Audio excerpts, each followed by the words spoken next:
Hi hello నమస్తే welcome to job offer 69. Job offer 69 ఇవాళ మీకు railway recruitment board railway job గురించి చెప్పబోతున్నాను. ఏఎల్పి అసిస్టెంట్ లోకో పైలట్ లో 9970 పోస్ట్ రిలీజ్ చేశారు.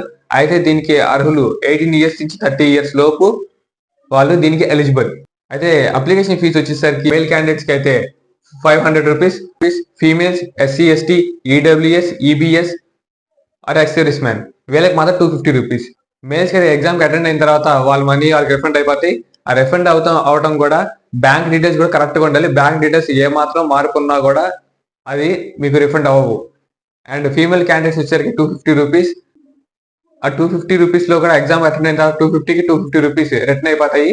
అండ్ ఏజ్ రిలాక్సేషన్ ఓబీసీకి 3 ఇయర్స్, ఎస్సీ ఎస్టీ వాళ్ళకి 5 years and ex service man వాళ్ళకి 8 ఇయర్స్. అది తప్పనిసరిగా జాబ్కి మీరు అప్లై చేయండి. ఇది ఒక సువర్ణ అవకాశం. అప్లికేషన్ ఆల్రెడీ స్టార్ట్ అయిపోయింది ఇప్పటి నుంచే. అండ్ 14 మే 2025 వరకు మీరు అప్లై చేసుకోవచ్చు. అండ్ మెడికల్ వచ్చేసరికి ఐవిజన్ 6/6 ఉండాలి. అండ్ ఎడ్యుకేషన్ క్వాలిఫికేషన్ వచ్చేసరికి 10th పాటు ఐటీ 2 ఇయర్స్, లేకపోతే డిప్లొమా చేసిన వాళ్ళకి 3 ఇయర్స్ సర్టిఫికేట్. ఇది మాత్రం కంపల్సరీగా ఉంటేనే మీరు దీనికి ఎలిజిబుల్ అవ్వగలరు. మీ జాబ్ కి అప్లై చేసుకోండి. That's all. Thank you. జై హింద్.